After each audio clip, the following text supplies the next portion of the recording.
We're here. Uh, Standing in for the chief today, so hoping that he gets better soon, man. Everybody keep your positive thoughts and prayers out for that man.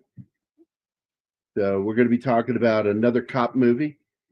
This one is probably one of the most dramatic, serious um, law enforcement procedural films I've ever seen, based off of an amazingly realistic TV series called Police Squad.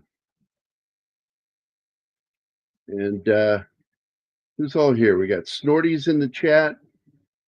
Tom Baker is here, and Gambit. Hi, guys. I'd say morning, but now it's afternoon, so afternoon.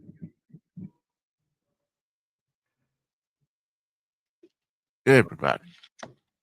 Remember, this episode is brought to you by Backdoor Beaver. It's always delicious.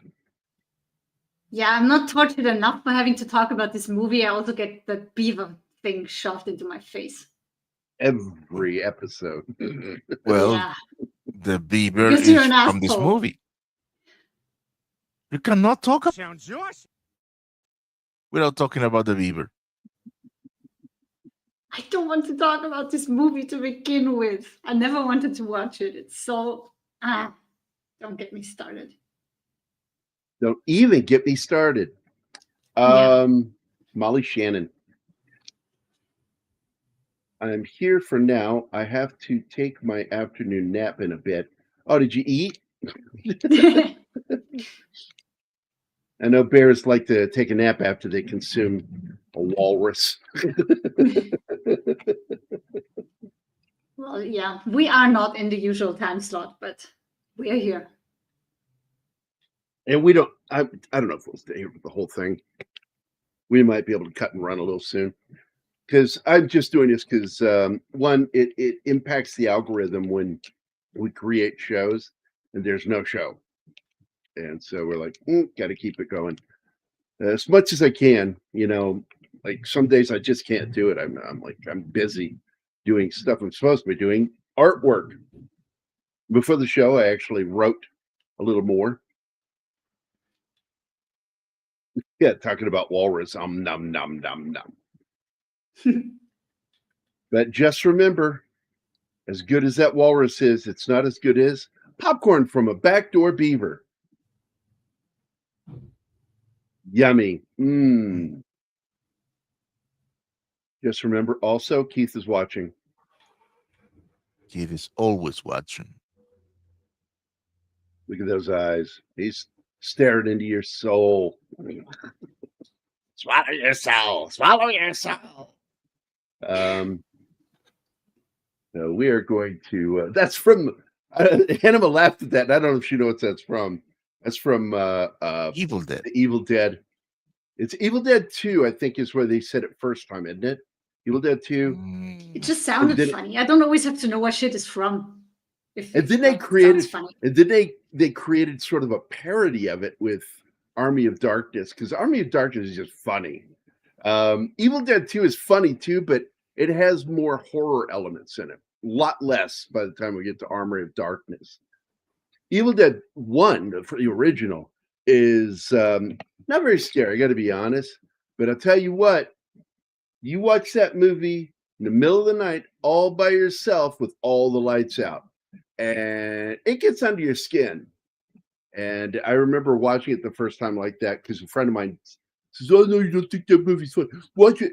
Ultra Rob, by the way. So Ultra Rob told me that, and so I took the challenge, watched it, and I'm like, "Yeah, you know what? That was pretty creepy watching it in the dark and alone." So hello, Snorty. I don't know, Tom Baker. It's a difficult choice. Both. I like they both the same. Suck. No, they both suck. Evil Dead from 1981 is a very serious movie.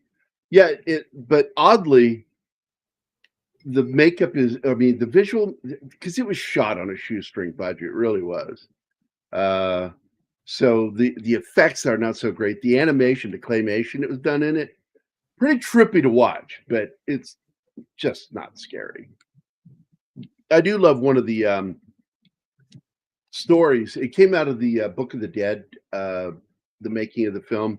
Josh Becker was involved in the writing of that, and in it he wrote how these locals kept bugging him, and they were wrapping up. They're packing shit away. We want to be in the movie, these Tennessee locals. And so finally he got tired of their shit and said, okay, you get the camera back out. And they get the camera set up. And they're going to fucking shoot a scene, even though they didn't put any film in the camera. And they said, go ahead, get in front of the camera. Let's do this scene. All of a sudden, those locals that were bugging them about it chickened out. The end of that. That was the end of it. They had to pack the shit away again.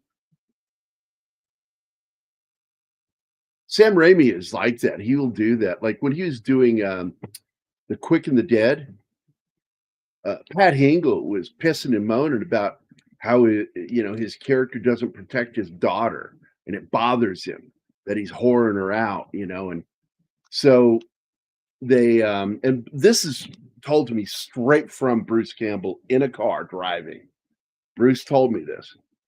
And he said what they did was, again, set up a shot and wrote a script and gave it to Pat Hingle, where he would knock out Bruce Campbell in costume for hassling his daughter. And there was no film in the camera. This was never captured. God's truth straight from Bruce Campbell to me. They faked the scene to get Pat Hingle to shut the fuck up. And it worked. He stopped whining, whinging about it. I hate that word. It's so weird. I know. It's similar to another word, menge, which is a English vulgar term for vagina.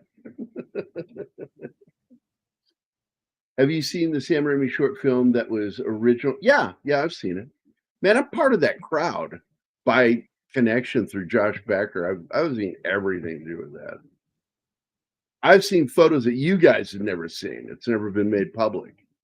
Behind the scenes shit. Sam Raimi went to the court for The Evil Dead in the UK while it was branded by BBFC, the British version of, as objectionable. Is of a different generation, other humor. I don't think it's a generational thing. It's just not my kind of humor. No, it's not. My daughters love it. Ironically, she liked, and I think it's only because Val Kilmer was in it, Top Secret, written by the same guys. Same kind of humor. Exact same humor. No. Yeah. This movie, The Naked Gun, it's you fucking can say it all you want overdone slapstick all the way through. This is what you're saying is the same as wishing it weren't the same. And I always say wish in one hand and shit in the other and see which one gets filled up first. You can wish that it wasn't written the same way. I don't care who wrote it. This movie stinks. The other one was fun.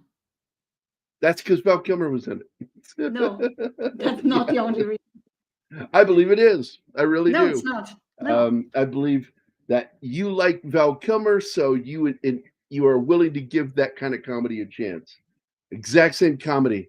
It's like my name is Hillary, which means she whose bosoms defy gravity. Yeah. And he goes, my name is Nick. Oh, what does that mean? He says, I don't know. My father was thinking about it when he was shaving. It's the same fucking comedy. If you ever watch the theatrical trailer to The Naked Gun, they do a spoof of the freeze frame, which was used in the series. Yeah, I've watched every episode of the series. I remember it. My favorite was when the criminal is standing there under arrest, and everybody freezes for that freeze frame, and then he's like looking around, and he fucking goes. He just walks away, gets away. Oh, one time the chief is pouring coffee, and he just keeps pouring, and it pours over the cup. Oh my god! Oh, I love that show. That's on the new movie. What is? The freeze frame. I didn't know why because I have But never seen the show.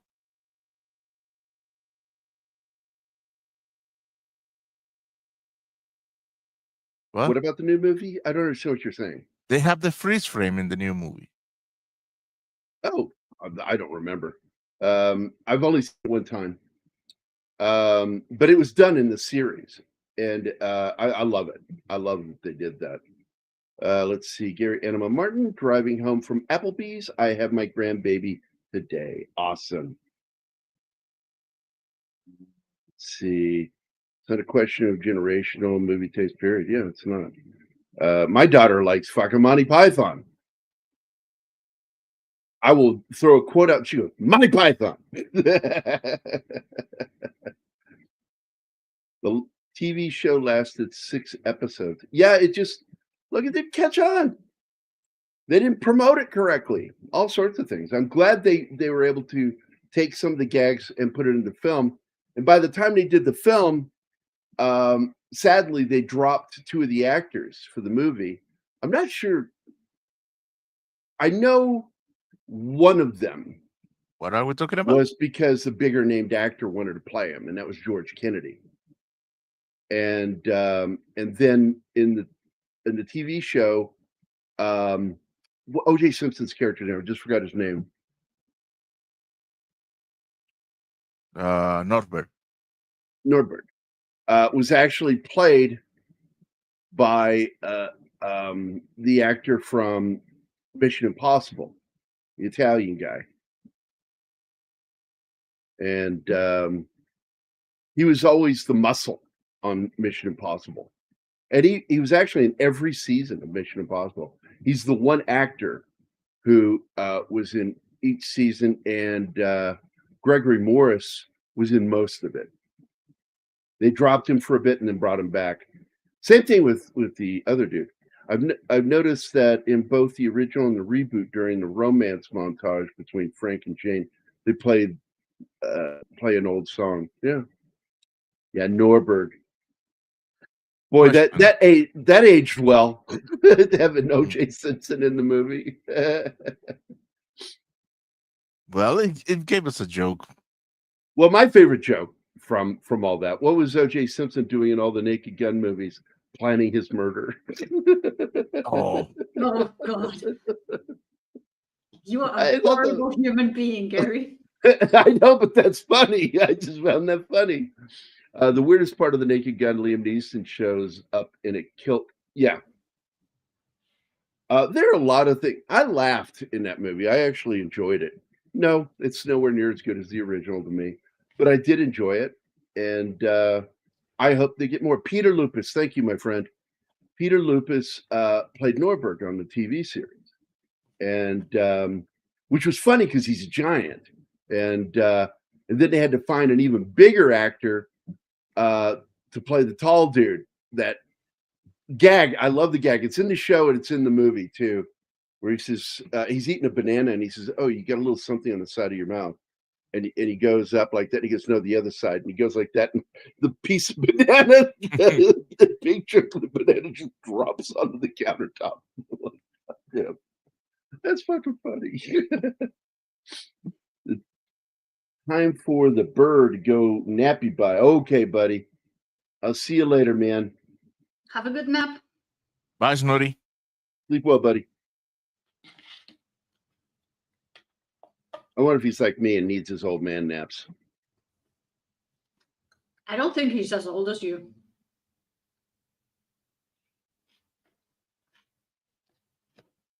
Men becoming women right now, and women. Well, that's been the case for a while, but there's a fight back against it right now, which I like. I never imagined myself following J.K. Rowling on Twitter. I just never saw that day. But God damn, I love that woman. She is so fucking awesome. And she is not backing off. No, she's standing up for females, man. Stop this shit. At least for her, for females. But remember, she's woke. The enemy of your enemy is not your friend necessarily. Yeah, I would never be friends with. Well, I could be friends with some people that are not in accordance with my own beliefs, because I have a lot of friends I don't agree with. But people are activists I have a problem with. The weirdest part that in the Naked Gun Liam Neeson shows when I already saw that. Some think Big Trouble in Little China isn't funny either. I love it. I love that movie. Yeah, that's a great film. I like And it. what's funny is like people aren't aware Kurt Russell isn't the hero. No, he's not. He's actually the sidekick in the movie. And he does, and it was intentional. He's doing his impression of John Wayne. That was a semi-impression of John Wayne playing that character, Jack Button. You will not put on this earth to get it, Mr. Button. Also, Peter Graves, who played the original role of Jim Phelps, was in the movie Airplane. Yeah. Two great connections. I will never forgive you for making me talk about Airplane on my birthday this year. Never.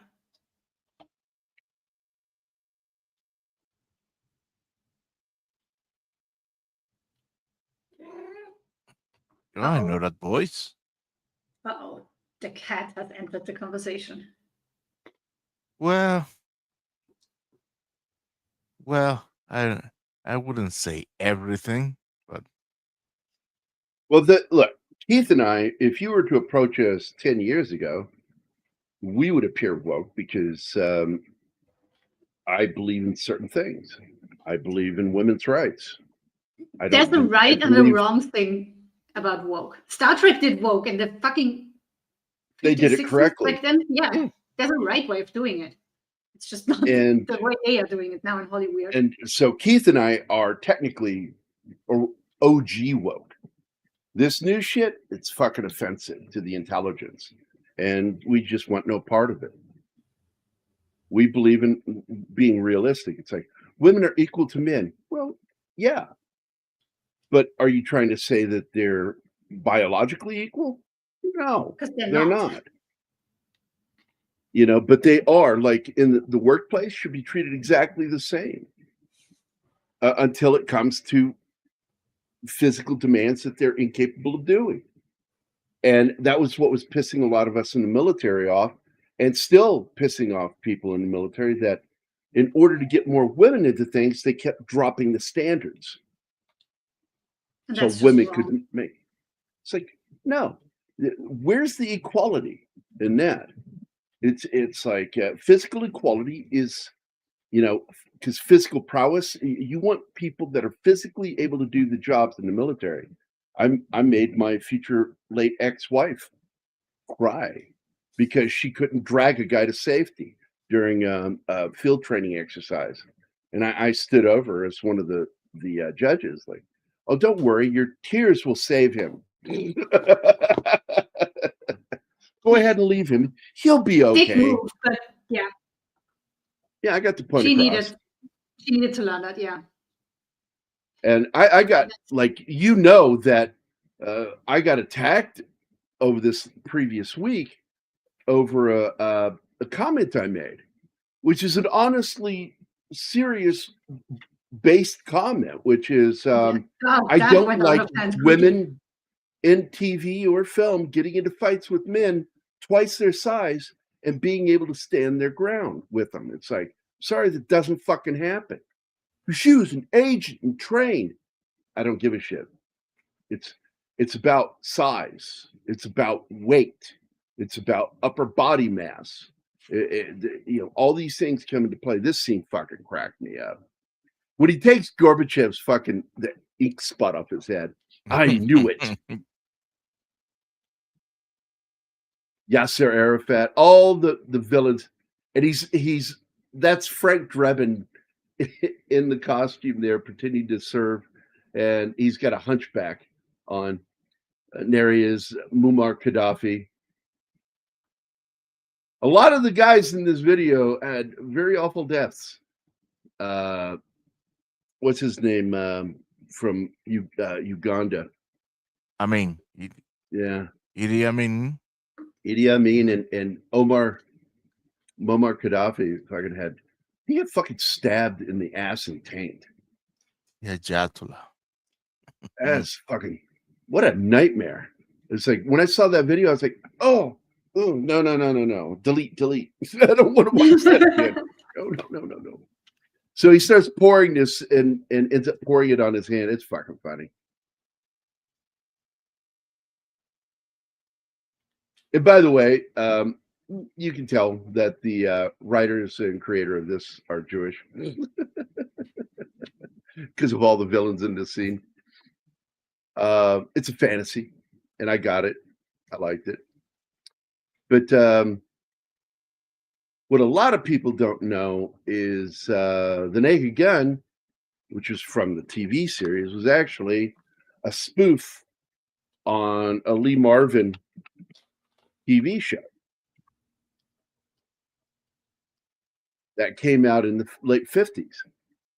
Okay. And I don't know if you know the show or not, M Squad.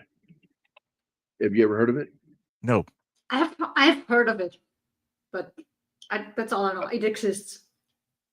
It's a TV show that I've seen all the episodes of. I love the show.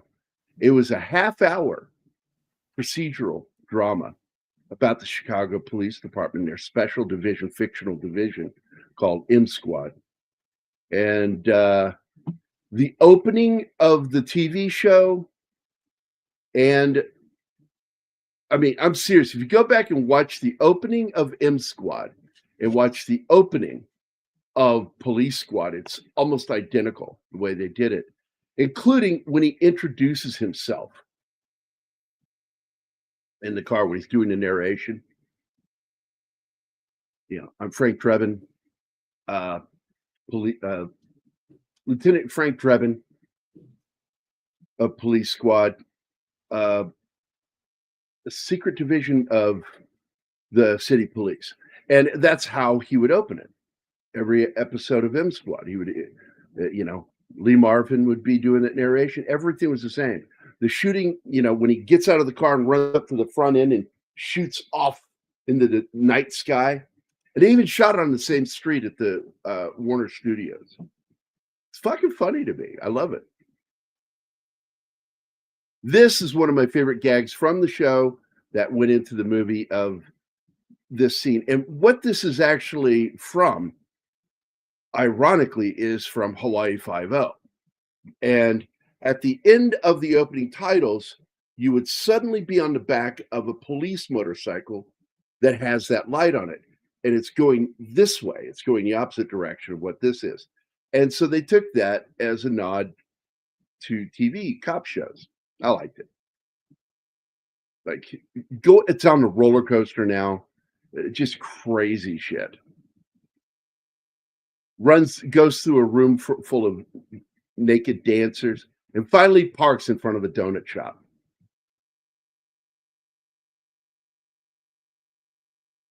It was all Slasher Fred, trust me, I know what I'm talking about.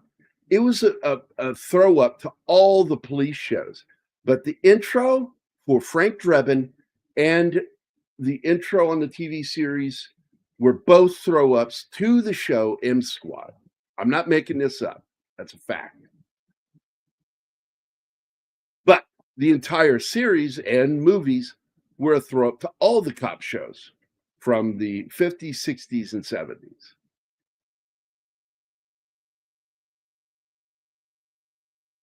Yeah, I know, right? I saw that movie in London, in Leicester Square, the Cassandra Crossing. Good movie. Not great. Good movie. I liked it a lot.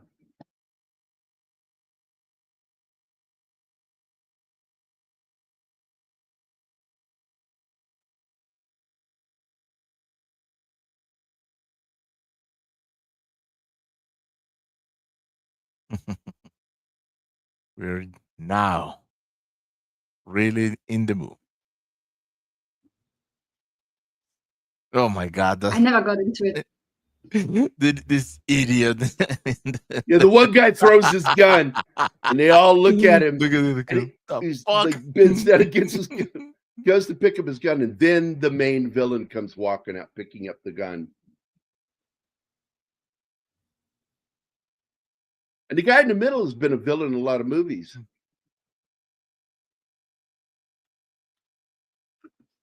There you go. Khan himself. So, all right, here you go.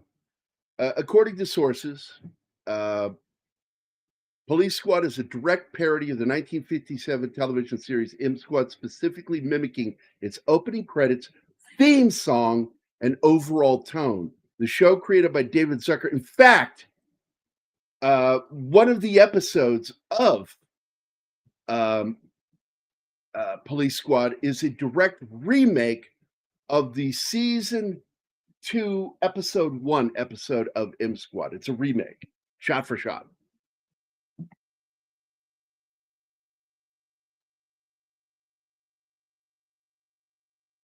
The parody extends to the show's structure and style, and the opening sequence being a shot for shot recreation of M Squad's, including the use of announcer Hank Sims, the announcer who worked on several Quinn Martin productions. The opening credits of Police Squad are a direct parody of M Squad's, replicating the visual style and motif, and they don't mention it here, but also shot on the exact same location. The character of Frank Drebin is explicitly inspired by Lee Marvin's Frank Ballinger. He even kept the first name, Frank. The show's creators, Zucker, Abrams, and Zucker, intended the series as a spoof of M Squad, which they had seen as a model for their comedic approach to police procedurals.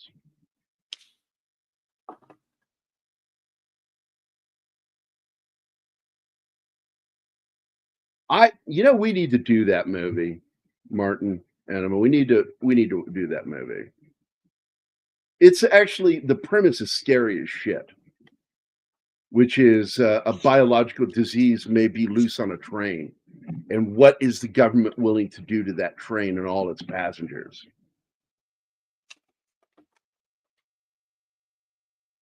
O.J., well, yep, he was the first choice as the Terminator.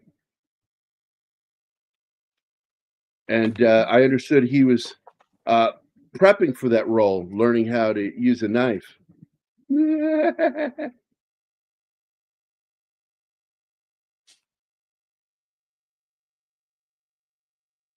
Oh man, let's see what they're talking about. His wife leaving him while he was gone. And he says, Well, everything reminds me of it. Then they show those fucking towers, those fucking concrete domes with the giant stacks on top that look like nipples. It's a real place. There it is. Well, look, something reminds me of her. And then he starts getting really intimate, and it makes George's character so fucking uncomfortable.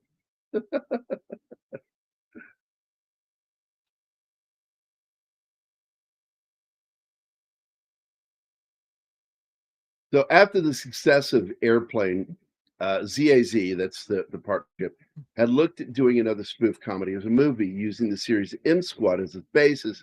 Initially, they could not come up with a plot.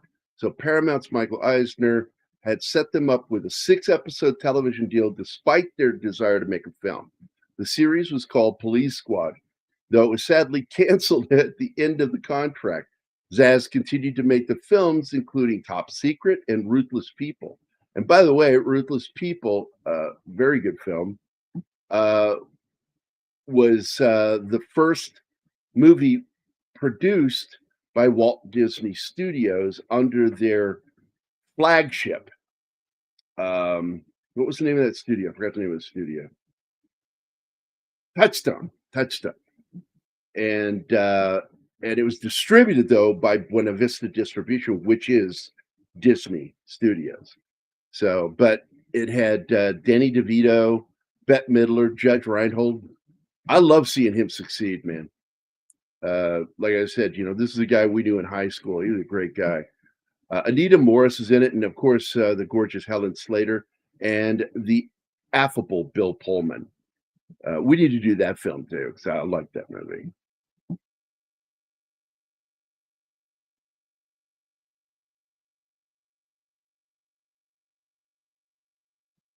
We have such a long list of movies that we have to do, and you want to revisit others that we've done already. That's really good. Yeah, that's a good point, Slasher Fred. What I don't intend to die soon, so you can still make a note of that, because the list we have right now will end in a very short period. You'll be shocked how quickly it goes by. I am, but I've both seen Ragtime. I love Ragtime. That was Jimmy Cagney's last movie. Yeah, Ragtime's a good flick. It's also a film that introduced a young actor to the world, Brad Dourif. Oh, man, I love that guy. What was he in? Have I seen him somewhere? Oh, yes. What he's famous for is the airport movies. And he wanted to be in the airplane movie very badly. And when he heard that the Zucker team and Abrams were going to make another spoof, he says, I want in. I want in. So they immediately canceled the other actor from the TV show and brought George Kennedy in. No. Brad Dourif was the one I was talking about. I'm talking about this movie. What about Brad Dourif? Named him. What? Forget about it. I was asking, do I know him? Have I seen him in something? And I'm talking which one, Brad Dourif or George Kennedy? Yeah, Dourif. Dourif, okay. Probably not. Okay. Because every film that pops into my head, you would not want to watch. Well, she has watched Star Trek. He's the voice of Chucky, the doll. Yeah. I'm never going to watch that one. I told you. I already said it. You don't have to tell me. He also is in The Exorcist 3, which I really liked. And he plays the Gemini killer, or some people say Gemini. I don't give a shit.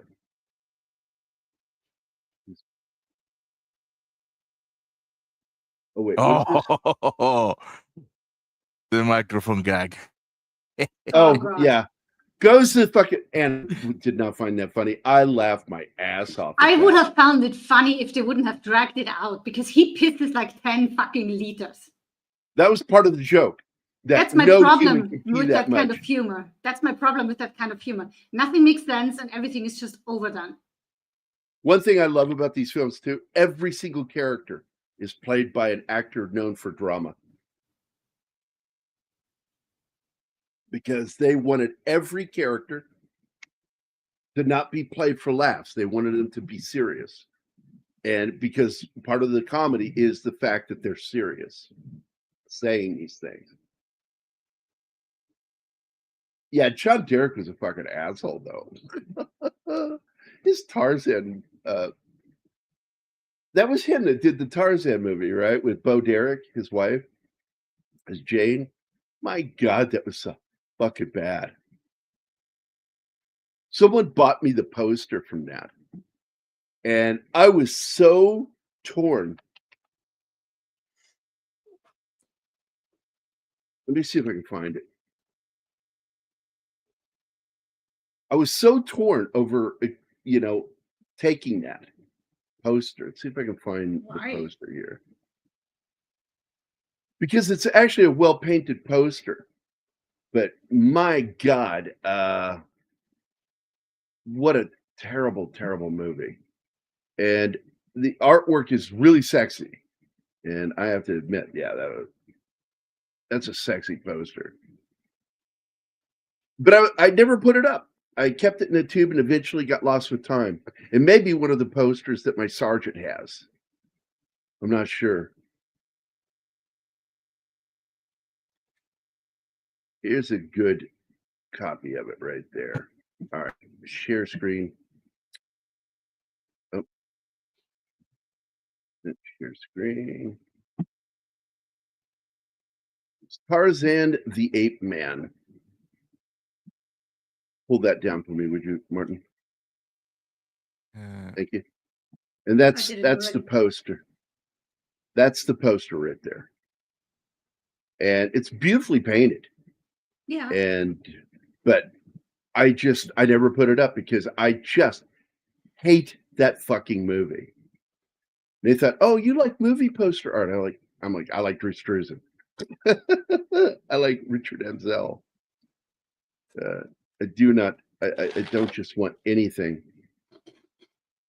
By the way, did anybody see what Bush McFadden posted in our group? No. I did. You showed me. There it is. Warning: these brownies are for shits and giggles. Some have laxative, some have pot. Eat one, give it 30 minutes, you'll know which it is, which is which.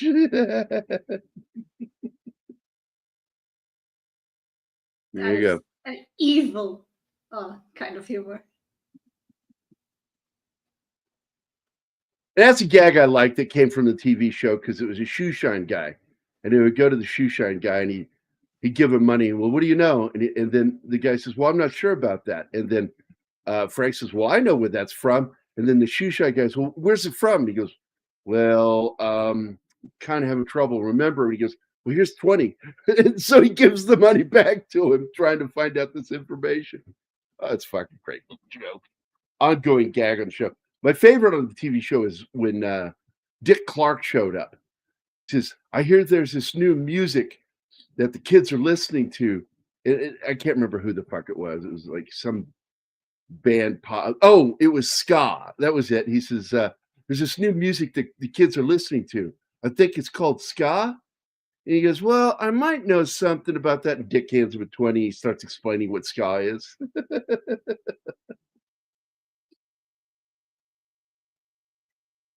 And the other gag that they carried over from the TV show is he can't drive. Frank Drebin can't drive.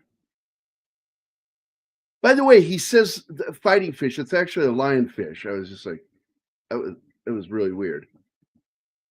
Something that maybe was in the script that they forgot to change once they got the fish there.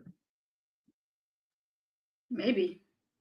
But I do like the gag with the fucking sword pin. Oh my God, he speared the fucking fish from side It's to like side. it's an expensive fish. Costs like $1,000 or some shit. $20,000 each 20,000 fish.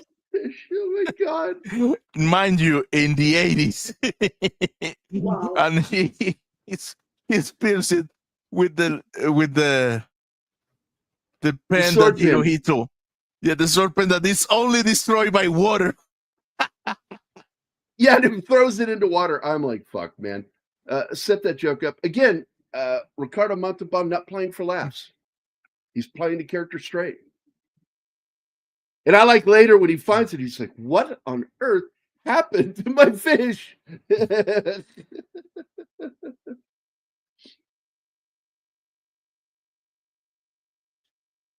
Yeah, look, man, there's only one O'Keefe joke to this day that fucking lingers and lives rent free in my head from the movie Cave Dwellers when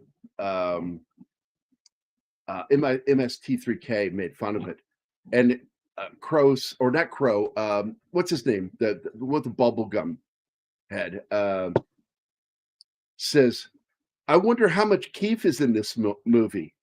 And Crow goes, Miles O'Keefe. Ah. That joke. There are jokes from that show that live rent free in my head to this day. Like when they were making fun of the movie Switchblade Sisters, and they got this scene where the cars and the motorcycles are hitting an off ramp, and it looks like it was shot on a shaky handheld 8mm camera. And Crow goes, oh, look, it's the Missing Zapruder film. And nobody gets the joke. I get it. Yeah, I know. I fucking get it. Zapruder is the person who shot the famed footage of Kennedy being shot. Yeah. And so oh, look, the Missing Zapruder film because of the shaky hand camera. What's this? Like Chris Atkins. Man, if I saw his name on a movie, I didn't want to watch it. It's not like I dislike the guy, but man, he made some stinker movies.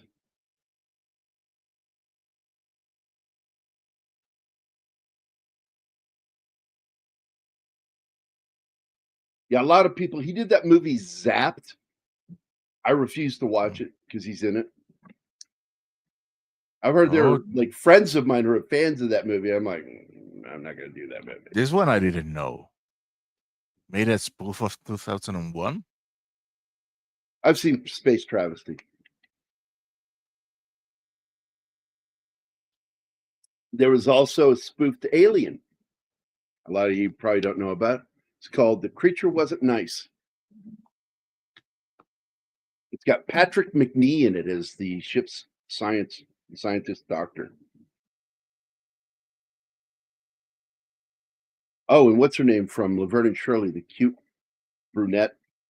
I forgot her name.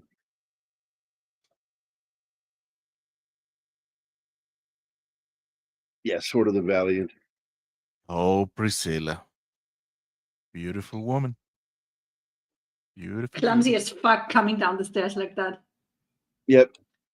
And she, of course, is in the famous scene. Nice. When he watched her go, he watched her go up, and it's clear he's looking up her dress, and he goes, "Nice beaver." She goes, "Thanks. I had it stuffed myself. Here, would you hold this?" It's the fucking stuffed beaver.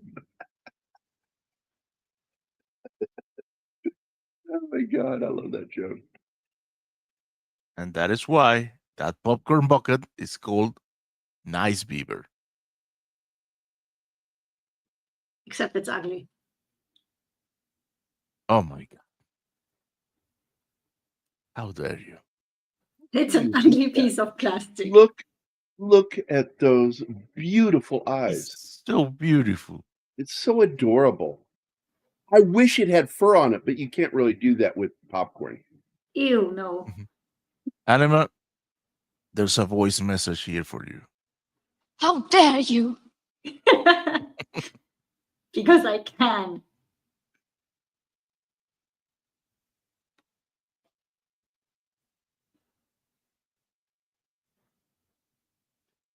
Whoop. What happened? I You should be able to changed. switch between studios. It should not do that. I have to try to tell you, but you don't listen to me. Is that the scenes feature changes from studio to studio. You cannot maintain cohesive looks now from one to the another. They are making That's things ridiculous. so complicated. Get your Yep. shit together, StreamYard. This is ridiculous. Yes, StreamYard. So I'm going to throw this up. Pause the movie for a second, and I'm going to play something that I made just for shits and giggles for you guys. Are you ready? Okay. From their secret headquarters somewhere in Antarctica, the producer most voted least likely to ever use a juicer, marching across the Santana, the always beautiful anima producer. And here's the crankiest bastard on YouTube, Gary Kissel. Let's start the show!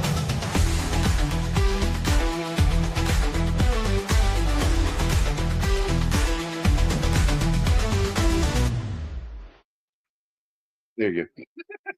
You need to play that on Friday when we have Mephisto, just to get his reaction.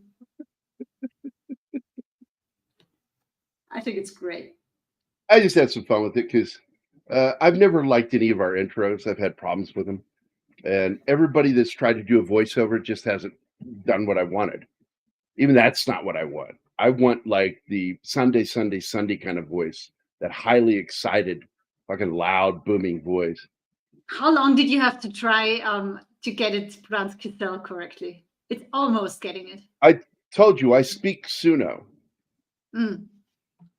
So I spelled it Kiss-ELL. What I made the mistake of is I should have spelled it Kuss, Kissel. And then it would have sounded even better. But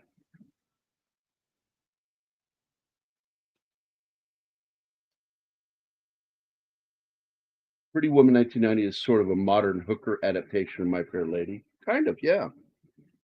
It was so different, though, in its original script than what we got. I think it slowly became a version of My Fair Lady. There's a huge difference, though. The girl in Oh My my Fair God. Lady was not a hooker. This fucking cracks me up with the fucking airbag. And this is so crazy. And that look on his face, did anybody get the license plate on that car?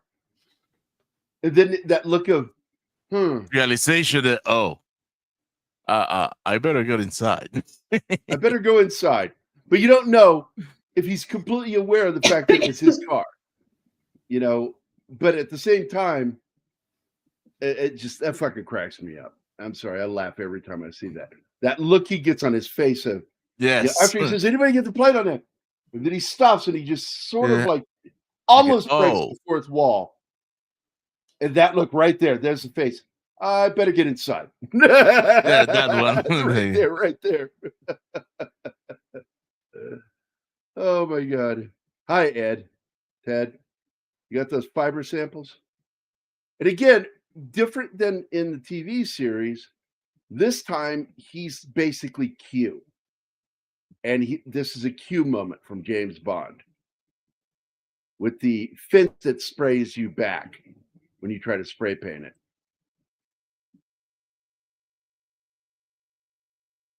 And it is the same actor from the TV show that plays Ted. Mazel tov.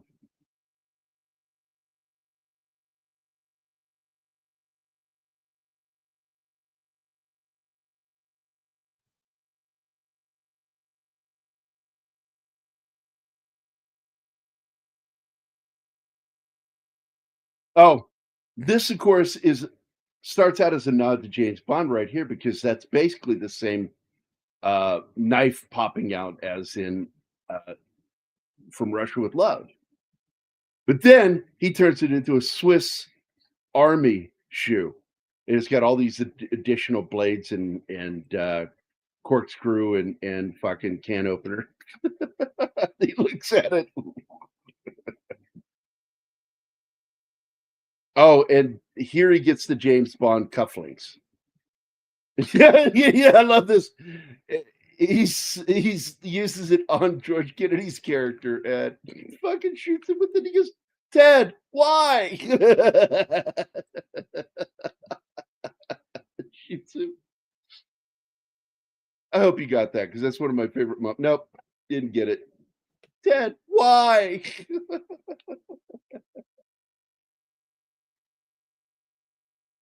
And then he starts, oh, here we go, the banana joke. Oh, I think you got a little something on the side of your mouth. No, the other side. Wonk. Show the banana sitting in front of him on the counter.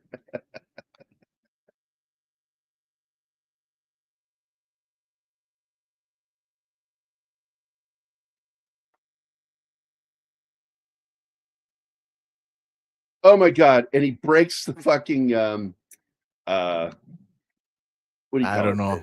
Slide. I don't know. He breaks the slide because he goes too far down and you hear it crack. I've actually done that in real life, and I felt like shit. I got in so much trouble for it too. And it was purely accidental back when I was in the 7th grade. It was an accident and you got in trouble? Oh, I still got in trouble for it. Yeah. Mrs. Martin expected us to be a little more careful. She's the same teacher I told you about, because I was, it was not me. It was Don Hicks, he's still a friend of mine. Don Hicks was acting up, and she says, "Shut it, Mr. Hicks." And he goes, "But you're letting Gary," and she goes, "Gary has finished his work."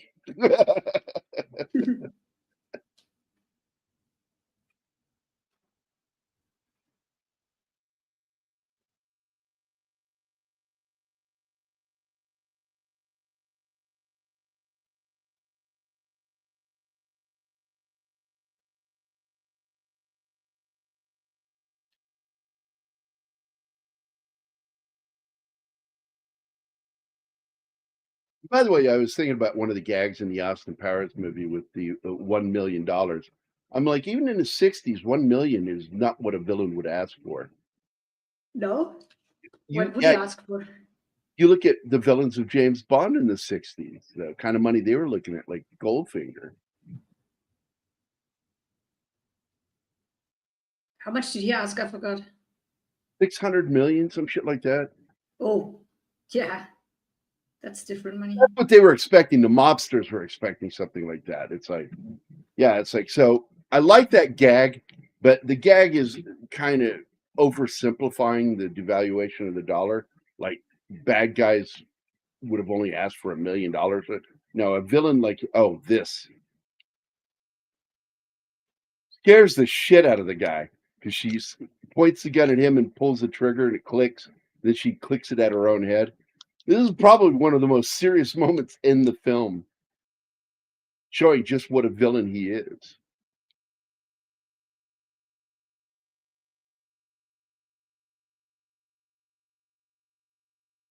Yeah, Houseman was one of those teachers of acting. He and Lee Straussman. And one's East Coast. There's almost like this, you know, the gangster thing, East Coast versus West Coast acting schools, Lee Straussman and John Houseman. And as I recall, John Houseman, oh shit, I don't remember which was which now. One of them was East Coast, one was West Coast. But Houseman was an actual teacher of acting. And he, of course, is in this movie, playing it serious. At the one scene that makes Anima laugh, extend middle finger. Oh, yeah. That was funny. Then she drives like a fucking stunt driver.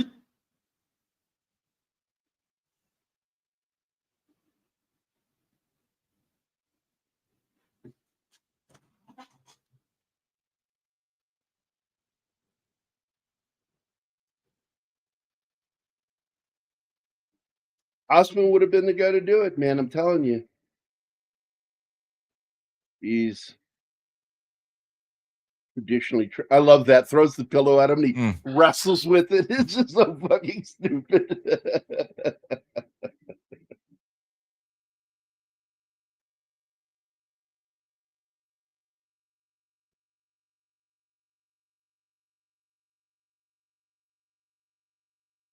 Yeah, we've talked about that movie, and Ricardo Montalban is one of the few people. He wasn't American. He didn't have to serve, so he didn't serve in the military. But he's good in the film. And that limp he's got, as I recall, that was from a horse or some shit.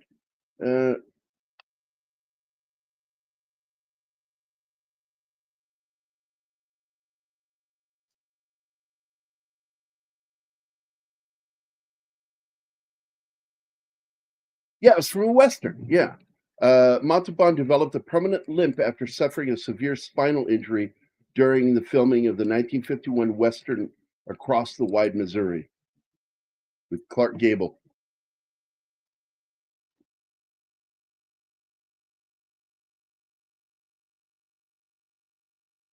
Horses Warren can be Buffett. dangerous. I had no idea Warren Buffett was a ladies' man. That would have been funny. Well, I'll tell you what, the motherfucker's rich, so you know he's swimming deep in pussy. Houseman was the husband of Zita Johann, who played the helpless Helen in the Boris Karloff horror movie, The Mummy. She was gorgeous. Oh, man. Yeah, I already talked about you, Bush. You're not allowed to fucking be on the show now.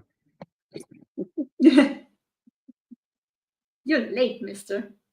I did talk Showing about up you. halfway through.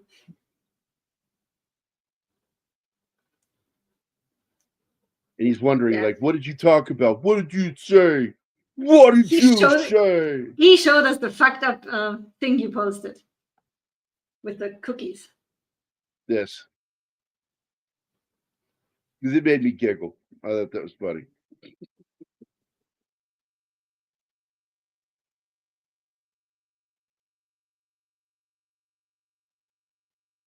No, I mean in the chat. You're banned. No, you're not. Wrong spelling, but we get it. Hammer Slack. By the way, hi, Sander.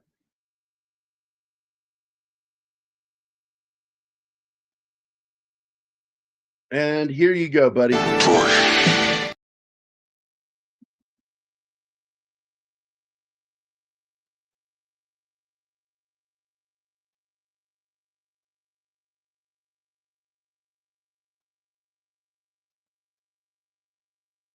The Bushberry. Oh, this is one of those great fucking moments right here.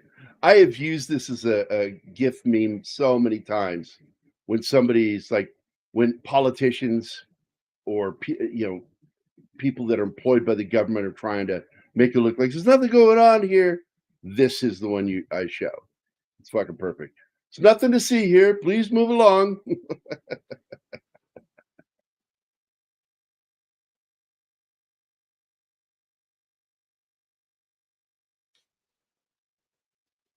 Oh my God, yeah. This is the walking scene where he's like thinking, narrating, the narration is him thinking. And then he stops and goes, and that had me wondering, where the hell am I? He's like somewhere outside the city, up in the fucking boonies.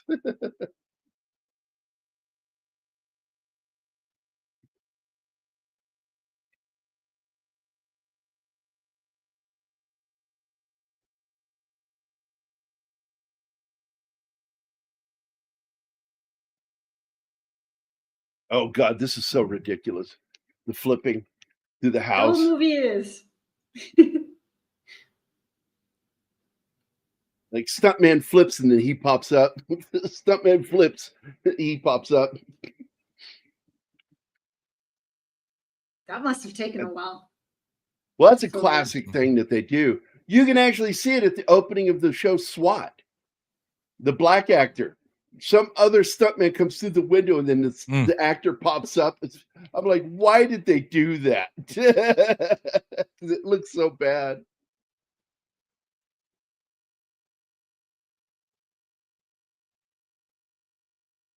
You're talking about the original it, SWAT, right? Yeah, we've already, I think we went past that scene already. Her cooking. Yeah. Yeah. In cooking. his shirt and boiling meat. Like 2,000 women. In Hollywood parties, every female star he got into bed, bon vivant. Gilbert Roland. Gilbert Oh. Roland, yeah.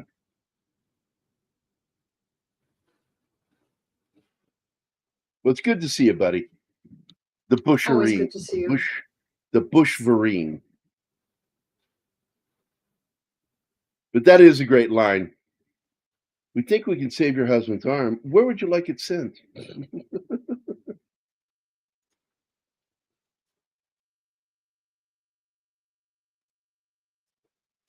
He didn't even do anything to his arm. He just squeezed his fingers in the window.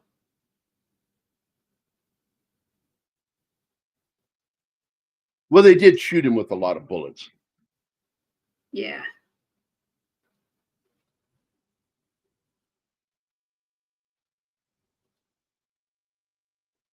Gone long enough without my ibuprofen.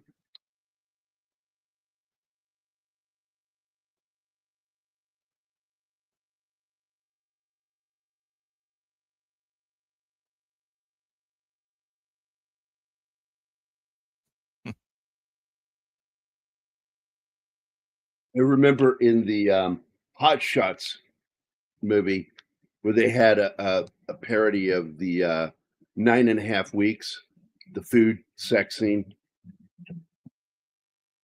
Don't recall. I don't know.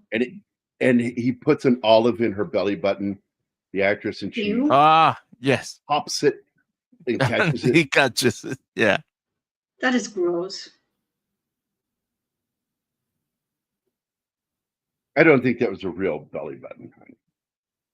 I hope it wasn't. Yeah, I've done quite a few gags about that. Done or recreate?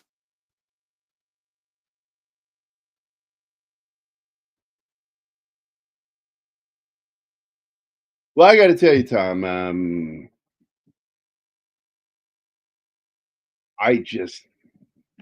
There's something, I don't know. I just don't like people like that live that way. Just their life is all about just banging women, and it's like, look, I've done my fair share, but I have a lot of other things I'd rather be doing. It's so shallow when that becomes the whole point of your life.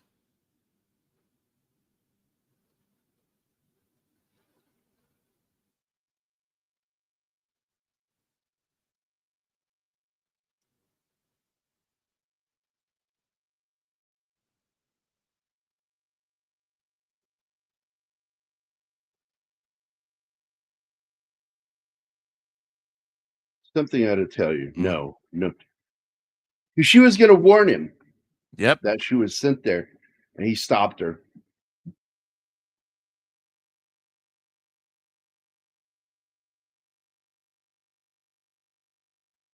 So it's that typical fake drama stuff they're kind of making fun of here. That it's because of the main character's own actions that the information wasn't gleaned. Yeah, the tearing off of the clothes is so fucking ridiculous. It almost reminds me of this video. Oh shit, it's in the other studio. Hold on.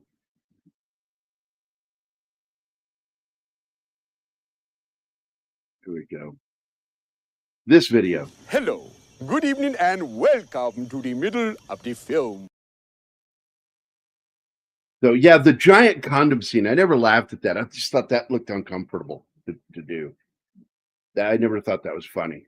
I'm just like wiggling over in the fucking giant rubber suits. Getting a tattoo.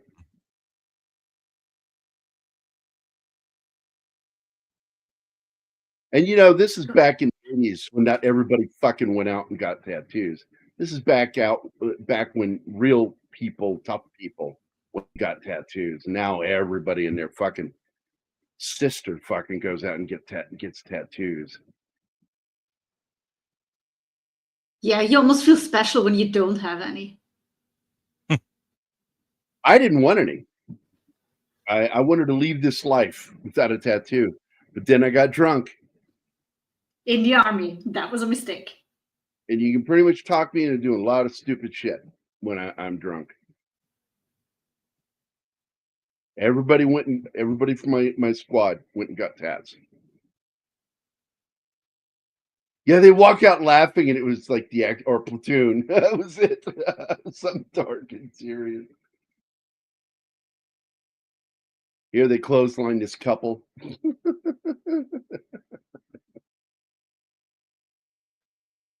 And it's Herman and the Hermit song that they're playing. It's not a song written for the movie. It's an actual classic song from the 60s.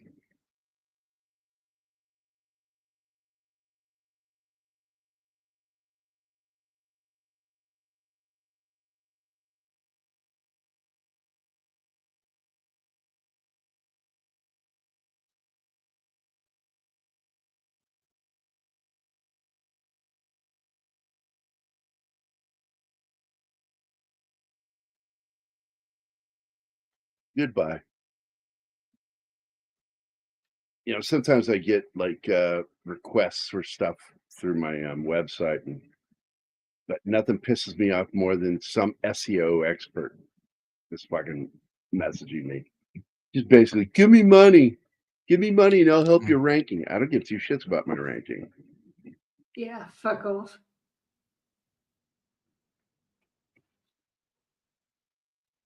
This seems something that people really from that period would really have a connection with, because it's hard to find red pistachios today.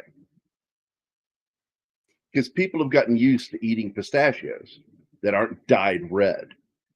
But that was a big thing in the 70s and going into the 80s, eating those fucking things. And the red would get all over your fucking mouth and on your lips. And that's the gag in this scene. Well, part of the gag. The other part of the gag is when he tries to get out, how many fucking shells are outside his door. It's ridiculous. Yeah, until I saw this movie, I had no idea that dyed pistachios were a thing. Red.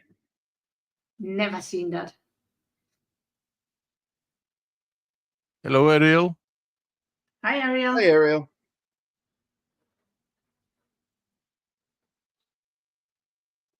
It's such a stupid reason to do it too. To hide stains on the shells. Who the fuck cares if the shells have stains? You don't eat those. You eat them not. I don't know, man. It's just weird, and It is. that's what they did. I never ate them. I had as a kid, I'd had some with a friend of mine, and my tongue got red and my lips got red, and I'm like, I never want to do that again.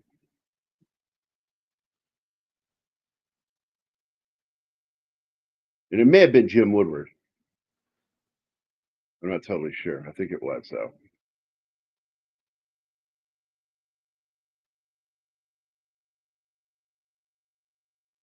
Yeah, absolutely, Ariel. We talked about it earlier because a lot of the gags from the TV series were brought into the movie.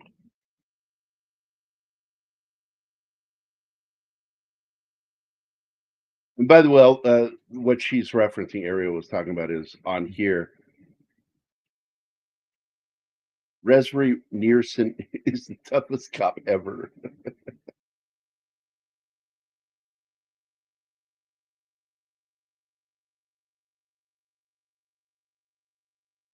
I like a lot of Beatty's films, but the guy's so full of himself. I don't like him personally, mostly because he made a movie called Reds, and I just despise that film. Why? It's commies. It's a communist movie about.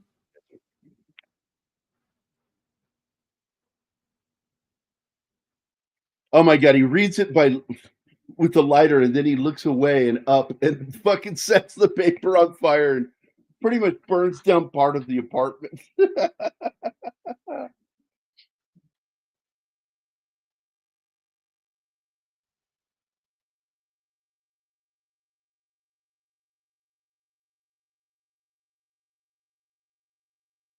Yeah, that's one of that is absolutely one of my favorite jokes in the series was, do you think you can beat him? I could beat him blindfolded. What if he isn't blindfolded? It's the twisting of words. I like wordplay to begin with.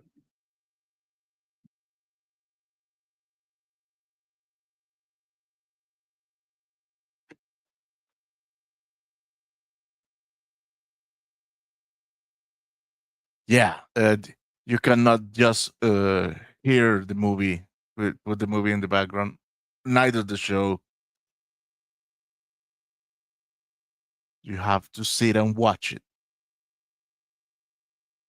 What are you Yeah, referring to? here's part 2 of this.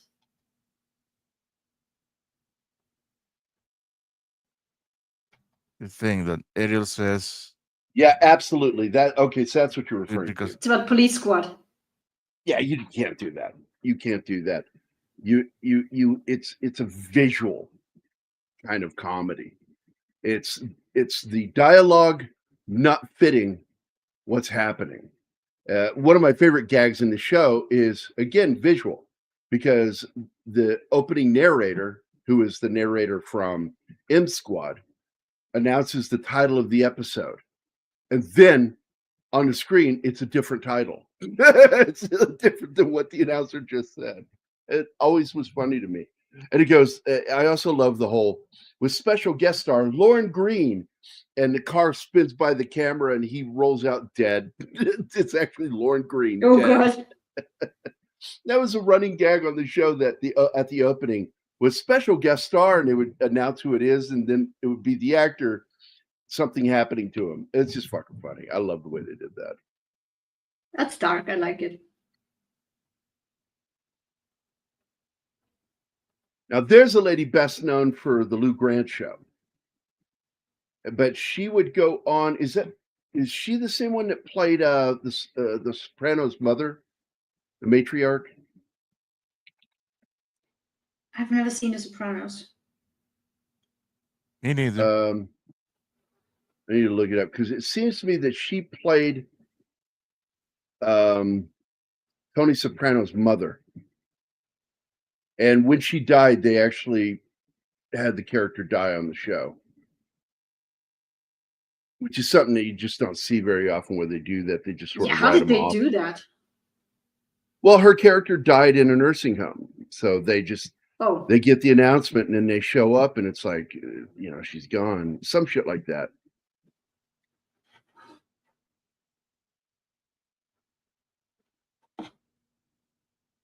I mean, sometimes when an actor dies, you don't want the character to be dead. You're okay with the character leaving the story, but you don't want them to die. Yeah, that is her. It's Nancy Marchand, and she plays the Nerdiness, and she played Livia Soprano. She was also Mrs. Pinchon in Lou Grant. She was the owner of the newspaper that they worked for. Very good actress. I've always liked her. And when did that come out? How old was I when that came out? 1977, so I was 13 watching Lou Grant. That's the kind of shows I like to watch. Dramas. Although I was really taken aback by it because Mary Tyler Moore was a comedy sitcom, and Lou Grant was on that show. And then Lou Grant got his own spin-off series. So I thought, oh, it's going to be a comedy. And it was not a comedy. It was a story about running a newspaper.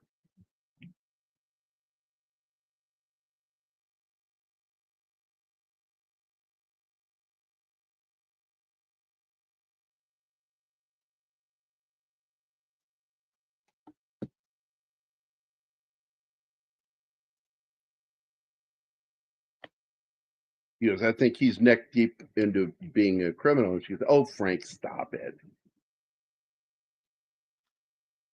The character that doesn't believe her boss is a bad guy. That kind of character.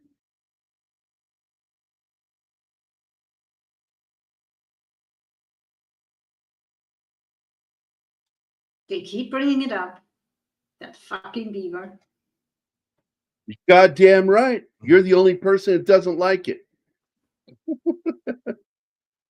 Nice beaver, that's right. She climbs up the ladder to go up on this bookcase, and he looks up, and it looks like he's looking up her dress, and he says, nice beaver. She goes, thank you, I had it stuffed myself. And then she goes, here, would you hold this? And hands him the beaver. That's fucking funny.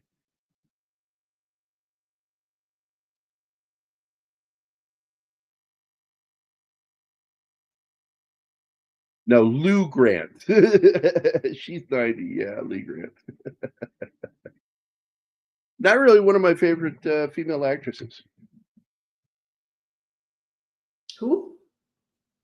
Lee Grant.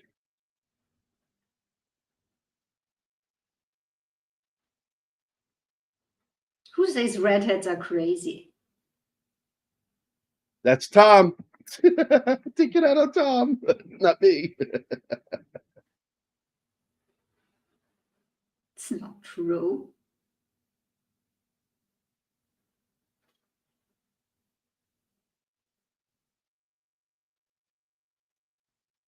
Oh, shut the fuck up, Ariel. Yeah, this.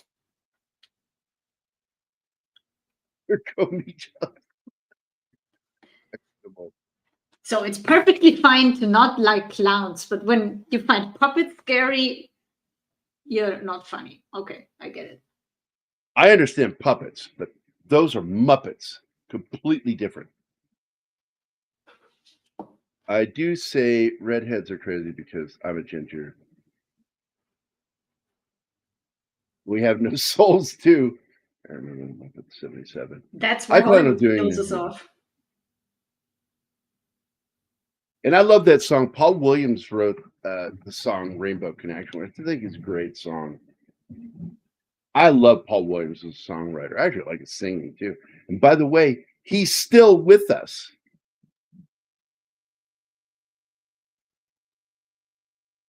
Would I tell you he's in his 80s, right? I don't know. 60, 70, he's 85. 85. He was born in 1940.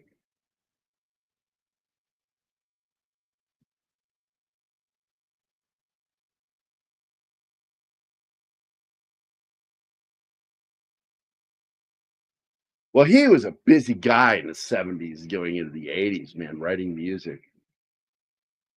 Technically, even in the late 60s.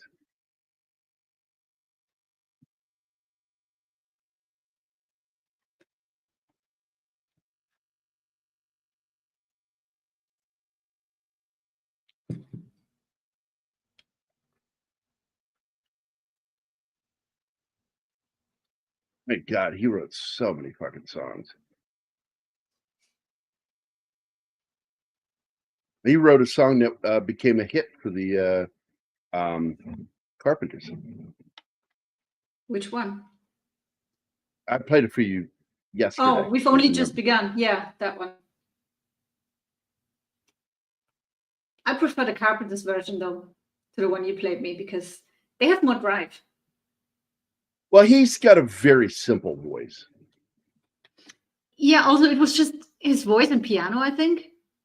And I mean, Karen Carpenter's drumming makes every song work. She's so good. And her voice is just something else. One of my favorite songs that he wrote was the song for the movie The End, which is, it's called Another Fine Mess. Oh, I like think that one Glenn too. Campbell sang it. Let me go look that up real quick. You played that for me really early on when we just started dating.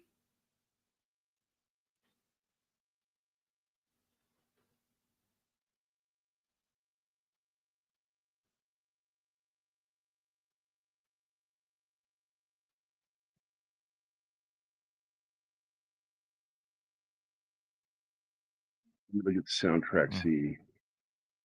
Another Fine Mess, written by Paul Williams, performed by Glenn Campbell, recorded at Capitol Records for the soundtrack. Great song, man. What I should do is probably a show just on Rumble and talk about some of my favorite songs from movies. Not themes, but songs that were used in films that I fucking love.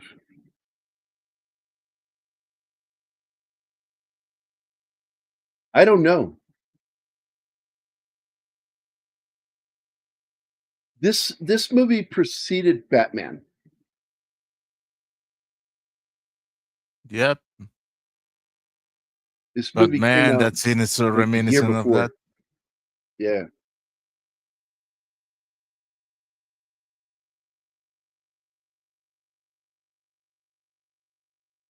Oh, The Great Muppet Caper. Love that movie. They did one called Muppets Take Manhattan in the 80s too. I liked mostly the Muppet movies from the 80s. I watched it. I'm not a fan of the Christmas Carol because that movie or that story, that book matters to me, and I didn't like what they did.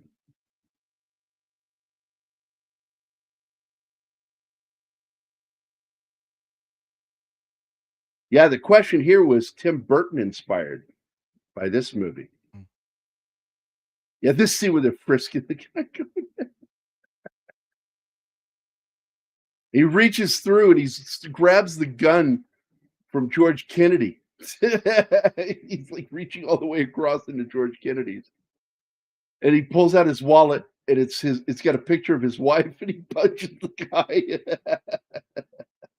What are you doing with a picture of my wife?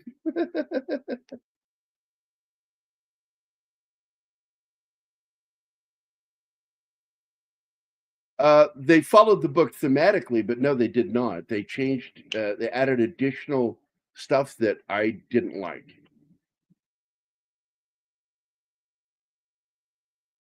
Yeah, there's nothing you can say that will convince me I'm wrong. Nothing. Just accept that I just don't dig it for critical reasons.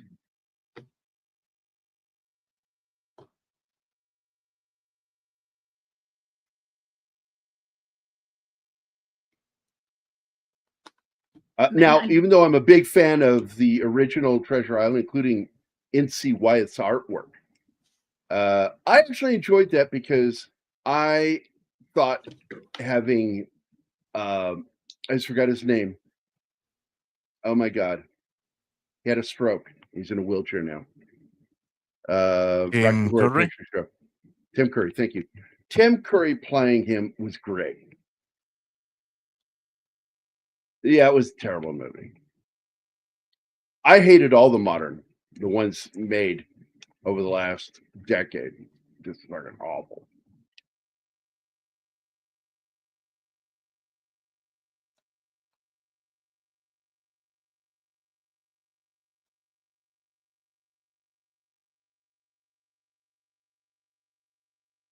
This one's for you, Anima.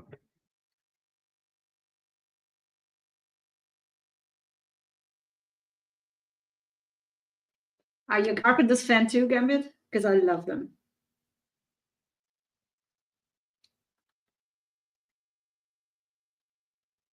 Priscilla Presley, Queen of the Desert. What? He's playing on the title of that film, Priscilla, Queen of the Desert. You watched. Had you watched? That was great. So instead of just Priscilla, he's saying Priscilla Presley, Queen of the Desert. Please, let's do a show about that movie. Oh, we absolutely should. On a Wednesday, I think would be good.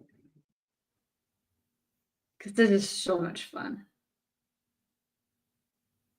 I've talked about it. It's sometime I would really like to do it. I think it's a good Wednesday movie. Talk about.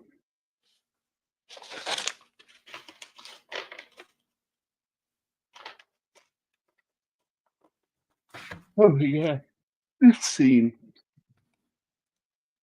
Donk.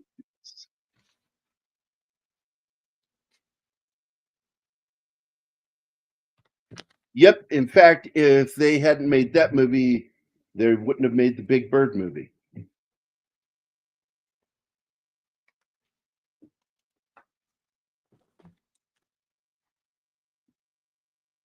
Yeah, just think, the next time I shoot someone, I could be arrested. Oh my God! Yeah, he finds that evidence. He says, "Well, look at that." Exonerates this guy, and he goes, "Frank, he was executed a year ago." Huh? What were you? What? Oh, Anima? This make you. I pulled it up. I'm hoping you'll watch it with me freely. Otherwise, no, I'm not gonna make you. How would I make you? You could just go, "Oh, lost connection," and you could just leave. Oh no! I mean, if they finally get their asses to move on my visa, you can just grab me and put me on your lap and hold me there. There's nothing I can do about that. That is an absolute truth. That's a fact. If you say something absolutely depressed, if you are a person they don't like, of the wrong political persuasion, they will absolutely print it out of context.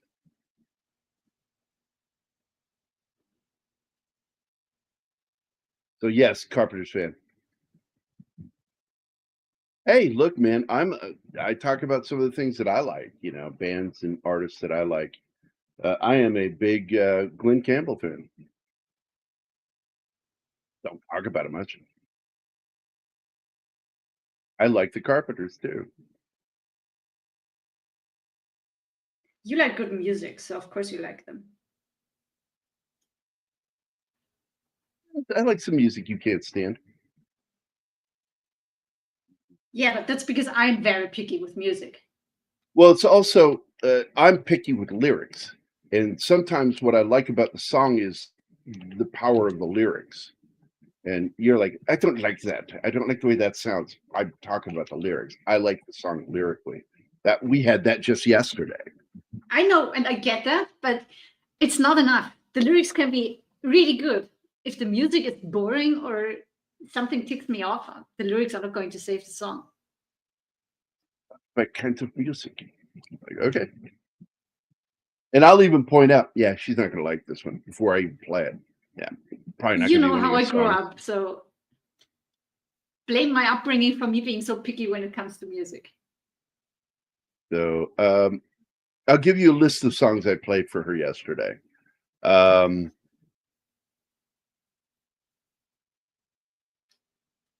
I played Gotke's Somebody That I Used to Know. I like that song a lot. I like it lyrically. I know how he wrote it. I love the song Have a Heart by Bonnie Raitt. The band Starbucks song Moonlight Feels Right. That came out when I was a kid.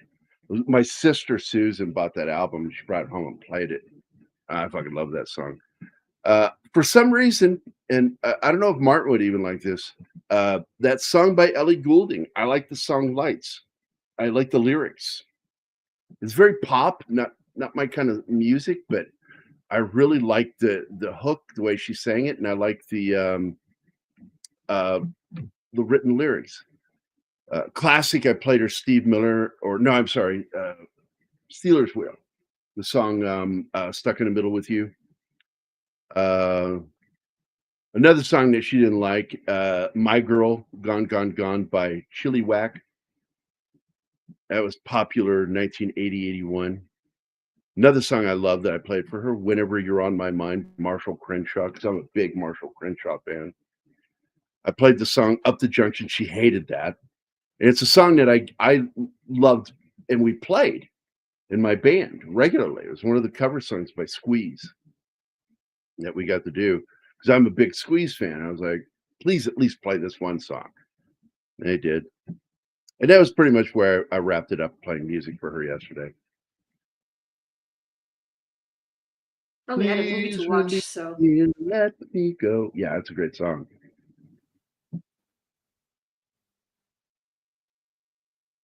Engelbert Humperdinck. Composer of the kids opera Hänsel und Gretel. That was a Christmas staple when I grew up.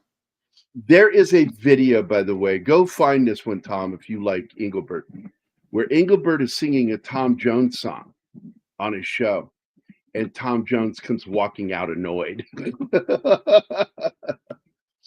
It's not unusual, I think is the song he's doing. Great tune. Oh, this is where he takes the opera singer's place. Enrico Palazzo. Enrico Palazzo. Hey, when he takes his mask off, that's Enrico Palazzo. So stupid.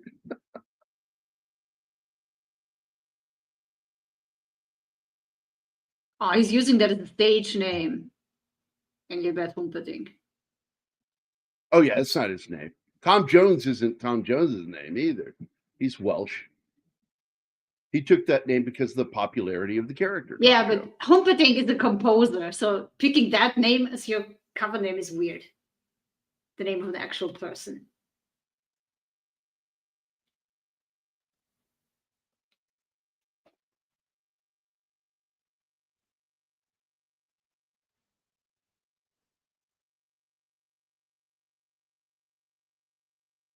I don't know any of these fucking names, man. Sandra is slowing out. I may have heard of Disco Killers. Haven't you heard of Bjorn? Okay. Even I have heard of. I've heard of Bjork. Bjork. Okay. Yeah. Okay. Bjork's one of those, again, I found because of Peter Gabriel. She's weird.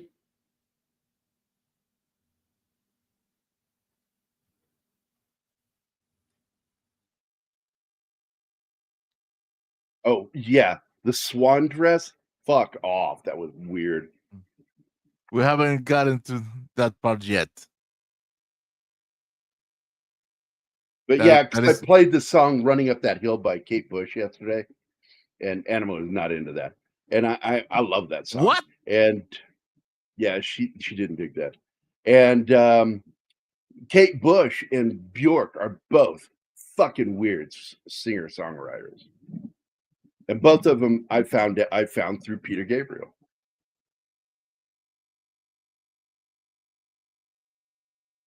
Another one I've never heard of.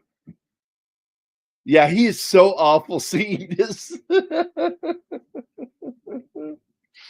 It hurts. And he forgets the words.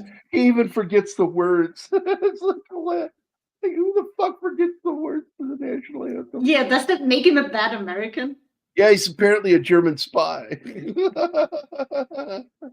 That's Jim Palmer, by the way, on the left. I don't know who that guy is on the right. Jim Palmer used to be the pitcher for the Baltimore Orioles. Here comes the scene. Ariel. And that's, Oh my! is that Frank Gifford on the left there? I don't recognize that guy on the right, but that looked like an announcer I've seen. Nope, that's not Frank. Who the fuck is that? They're probably real announcers because they do that in this movie, like use the real people.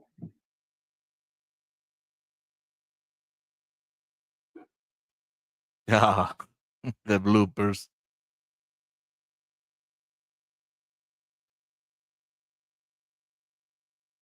Here it is, but you don't see shit. I knew that she should be taken seriously when I heard that Dave Gilmour heard her music and said, I'm going to pay to have you record these out of my pocket. And I fucking love and respect Dave Gilmour.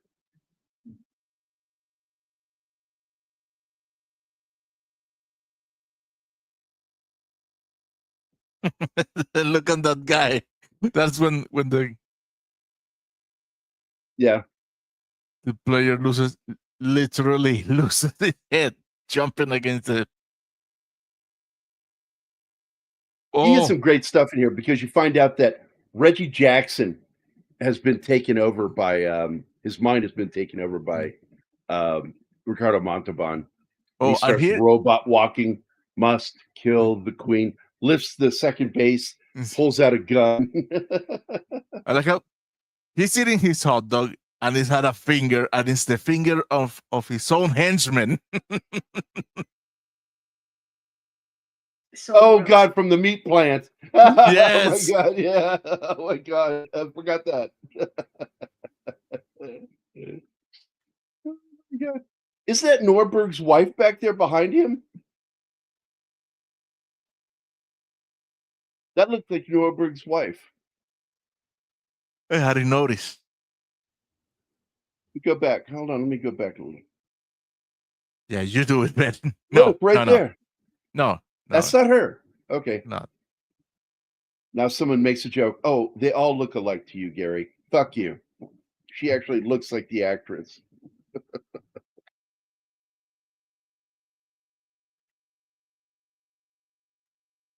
That they got a really good look-alike for the queen. Oh, they got Yeah. looks alike for everybody, man.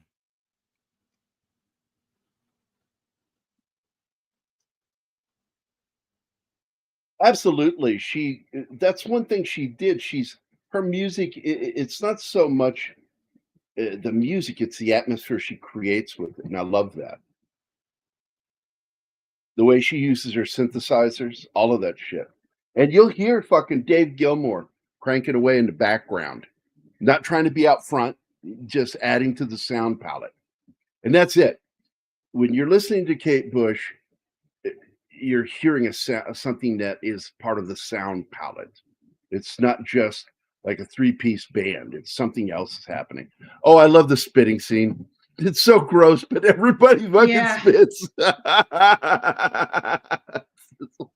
Shit like that just grosses me out. There's Al on the right. He's always taller than the camera. He's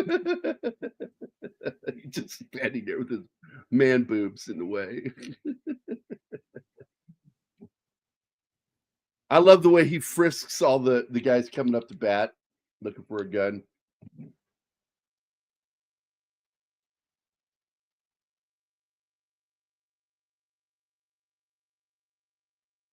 It was. They were very anti royal. Of course, they're punk. Well, they actually they were activists against royalty. That tax dollars going to support the royal family. Of course, they are punk. Punk is anti-authority. Yeah. Punks are anti-everything. I was in a punk band that was anti-punk. The smelly pubes. We made songs intentionally so bad that it was supposed to make fun of punk itself. Songs You like tell her. there's a dead mouse in my room and it smells like shit. Gary, please tell Ariel that I can stomach a lot where other people would be grossed out. Oh, yeah, Anima. She has a pretty good tolerance for gross, but spitting, she considers gross is one thing, vulgar is something else, and she sees the spitting as vulgar. Yeah, that's well put. God damn it! Stop, Martin. I'm trying to put that up. And Yeah, stop doing your job, Martin. Yeah. It's like I hold will on gladly- for a second. And Prince Andrew is such a sweetheart, and absolutely loves kids.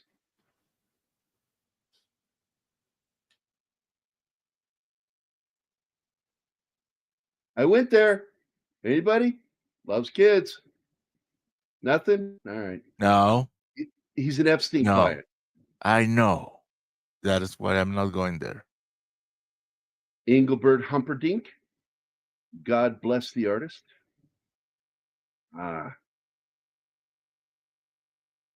Must kill. It's Drebin.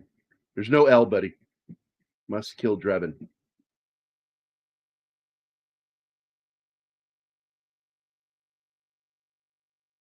Yes, he is a PDF file. Slow claps. Well done, Gary. Well done. Ariel. Fuck you, baby. Oh, Gambit, get your spelling correctly. Prislister? He's got a lot of typos today. Priscilla. Yeah, I you think keep he's drunk. I think he's having trouble. Yeah, it's either he's drunk or he's having trouble with autocorrect. No, I said I think his keyboard is drunk. Hey, it happens to me all the Not really. time. But no, She you likes just, to fuck you, baby. you just don't see shit. Okay, that's one of my other favorite jokes is when he's cleaning off the fucking mound and he's pulls out a dust buster, little fucking handheld dust buster, and then on top of that, the fucking pulling a cork out of the bat like it's wine. That was funny. It even makes the pop sound when it comes out. And fucking, oh man, Captain Ed Hawken. Ed. He's one of the best parts of this movie, and I'm so glad they brought him into this film and to the franchise. I grew up a George Kennedy fan. One of my favorite movies with him, Martin, have you ever seen it? It has Frank Sinatra in it. It's called Dirty Dingus McGee. Western. No, haven't. Go look it up. Dude, that is a fun little movie. Dirty Dingus McGee. And of course, Cool Hand Luke. George is so fucking good in that movie.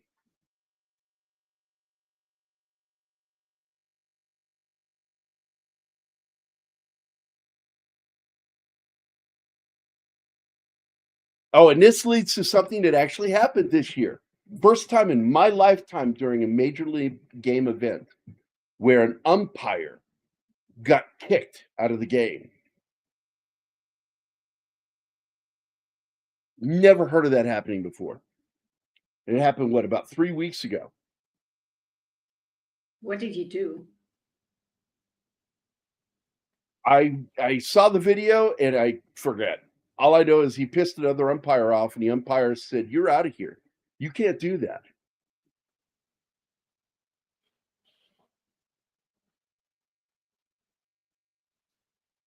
Yeah, of course he does. Drebin is a much cooler name than Dreblin. Yeah. All those balls, I love this. He throws all the balls up in the air and confuses him. Safe. He can't let him have that out. And so it leads to him getting into a fight with the other umpire.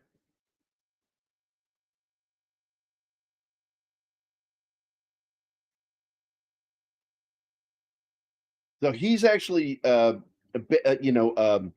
plate umpire, and he can't do what he's actually doing. It's illegal. He can't go out there and do that. Not like illegal, like it's crime. It's illegal in baseball. He can't run out there and take part in this. And this is where he gets in a fight with the other umpire.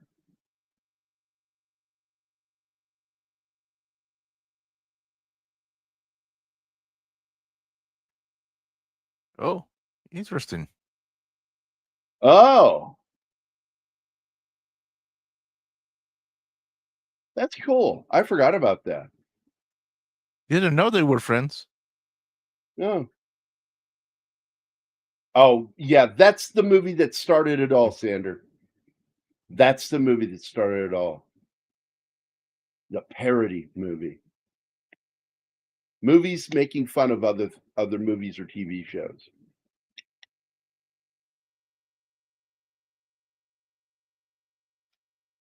Ah, here comes. Yep, his watch has the signal come out, and now he's under the control of his hypnosis. Must kill the queen. Must kill the queen. Lifts up the second base and pulls out a fucking gun.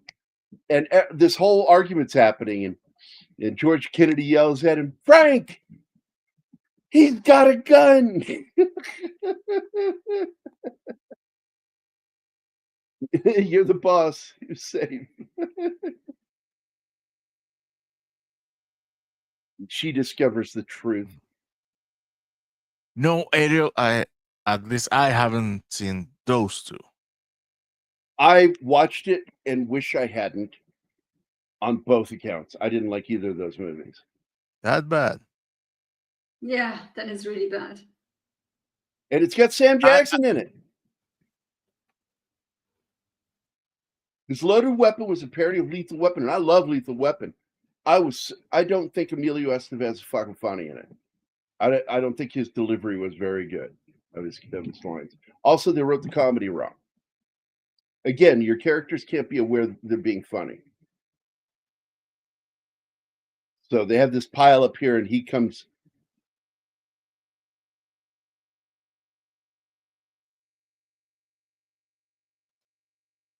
Yeah, the 90s were rough, man.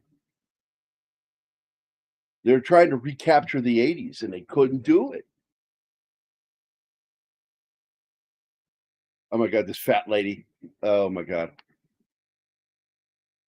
Couldn't make this joke today. If you did, you got balls.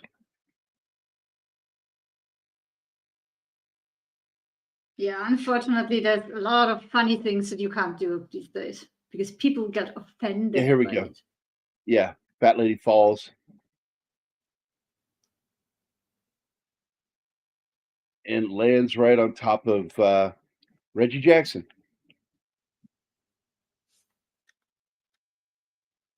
Shatner made appearances in a couple of comedies. One was that one, Loaded Weapon. Shatner's in there. I think he was the best part of the movie, to be honest, as the villain. But Shatner is also in Airplane 2. And I thought he's funny in that, playing kind of a parody to his own Captain Kirk. Oh, When the doors open and close, making the Star Trek sound.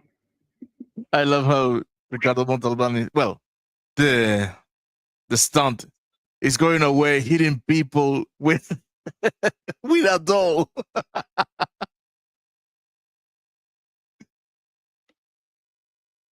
Oh yeah, it's not her, it's a doll. Yeah, It's clearly a doll, and the stunt guy is clearly a stunt guy. not Ricardo Montalbán. Yeah, I know.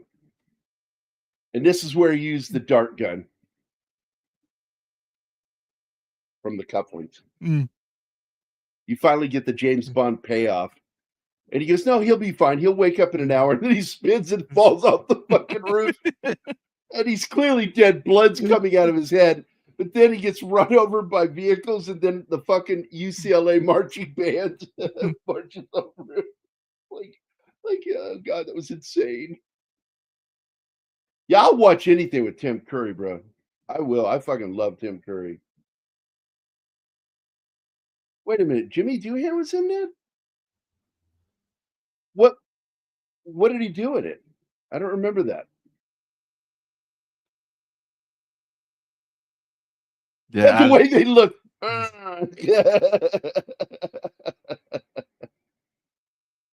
and here's the kicker. That my father went the same way. What the fuck? Like killed by the UCLA marching band? And that is yeah, triggers. They step on his device and it triggers her. And her job is to kill Frank Drebin.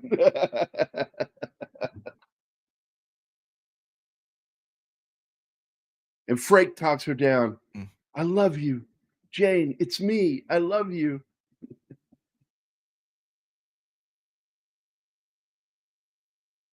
No shit. Okay, I've got to go check that out again. I got to go check that out. The Kiss Cam.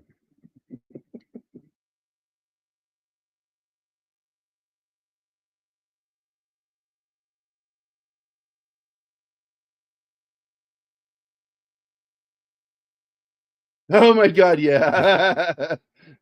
Yeah, Jackson did a good job in the film. It's Emilio that I think tanked that movie.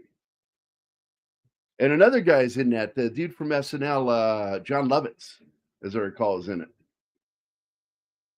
And the problem with John Lovitz is he's a comedian. Well, he's comic.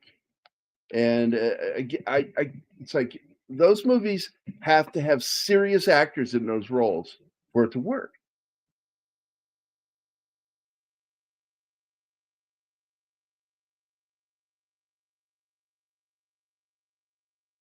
Wait, what are we talking? I gotta get back. Gambit. I used to go to cinema every weekend. Now it's once every 2 months. Oh, he's talking about Quality the of shit. Yeah.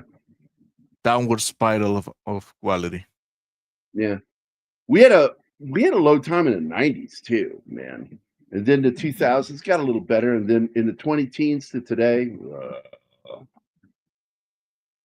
And I like going to the movies. I used to have my AMC card. I paid for my membership just so I could go see movies whenever I wanted. I could see up to 3 movies a day on my membership. It's not worth it anymore. Arabs hugging Jews, Hasidic Jew, as a matter of fact.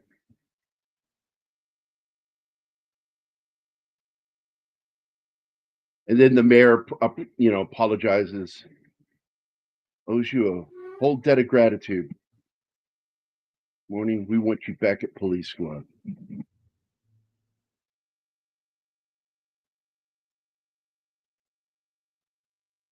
Norberg shows up and then he goes down the fucking stairs. Oh my God, that scene! You can actually see the mist of smoke coming out of the cannon. From the cannon, fired him. Yeah. Here you go. Guys, I think my brain is actively trying to delete this movie. It always gets me. Yeah, Norberg always has bad things happening to him in the movies. There was so much in the slideshow that I didn't even remember. I don't know. What's really funny is still that joke. That joke about O.J. Simpson, man. It's like, what was O.J. Simpson doing in all those Naked Gun movies? Planning his wife's murder. Bad, Gary. Thank you. That wasn't my joke. It's a repeat. I'm repeating a joke told by another comedian that fucking like cracked me up when I heard it. Like, oh my God, that's evil. Luke the Beaver. Tim Curry shoots Whoopi in that film too. Which one is it? Babushka? No. Hold on.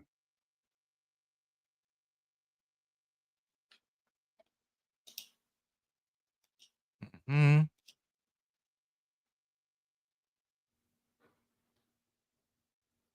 They were in a movie called Jackie's Back. together. 1999.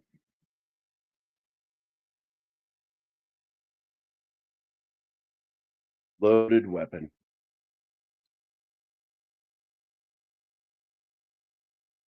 Oh fuck! F. Murray Abraham is in that movie, and he's basically doing Hannibal Lecter in the movie.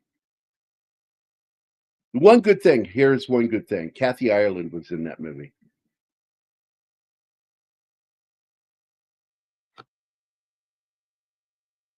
Do I know her? Should I know her? You've heard me make the joke when I told that, like when Jason asked me, when I die, what do I want to have done with my remains? I said, I want to be cremated, turned into a soup, and injected into Kathy Ireland's ass. That girl did not like me after that. Yeah. Can't imagine blame her. why. I can't blame her.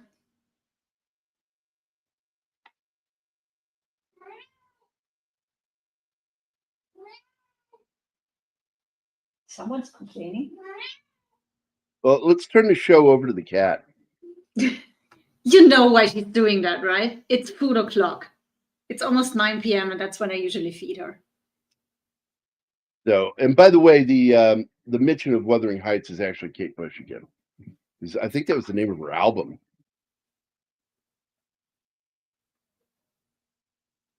Yeah, there we go. Read it up. Wuthering Heights. I felt it was a very cutting edge album. He was different, man. He was on the Two Rooms album, which is a tribute to Bernie Taupin and Elton John. And she did a really odd but interesting version of Rocket Man that not everybody was going to like.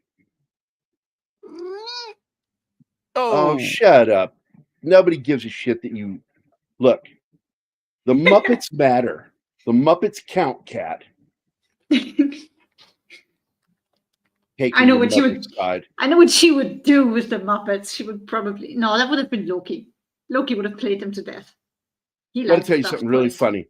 Okay, so one of baby girl's kitties is old enough now. She went into heat, and I'm sitting in the living room. That's I'm early. in the living room, and I'm in the living room. She's going to be spayed, I think, tomorrow. Good. So, but anyway. So I'm sitting there in the recliner, and I look to my left, and I see her in there in the kitchen, and Louie's like, just like, what's going on with you? You know, and she's just like, you know, like that. And so he came around behind her and he mounted her. And I started laughing. I'm like, okay, what are you going to do now? Louie, what are you going to do? You ain't got no balls. What are you going to do? I'm surprised he still mounted her. He not only mounted her, he tried humping her. And I just found it hilarious. And then he got so frustrated with her, he walked around to the front and just battered her in the head. Like it was her fault that he couldn't do anything. To me, that seems like a sign that he got fixed too late. I don't know. If he knows what to do when a cat is in heat, he has done it before. He was an outdoor cat that got fixed, so possibly. But I don't think he knew how to spray because he's never sprayed. Not all cats do. They stopped doing it. Not Bags. He still does it. And he fucking annoys me when he does it. I catch him. I yell at him. And he looks at me like, what? And I'm like, stop it. And I get up and then he goes, all right, fuck off. I'm fucking off. I think with Bags, it's that there's just too many cats in the house. That frustrates Well, he's frustrated by it. He's frustrated by it. Well, Canelo was spraying before I sprayed him, and he doesn't do it anymore. And he lives with 5 other cats. So Bags lives with like 20 other cats in a not very big house. What? 20? Damn. I don't know about that number. It's a lot of cats in that place. By the way, Rocket Man has that one line in it that has been misunderstood by people, misheard for years.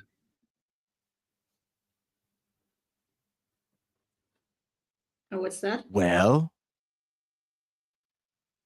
Waiting.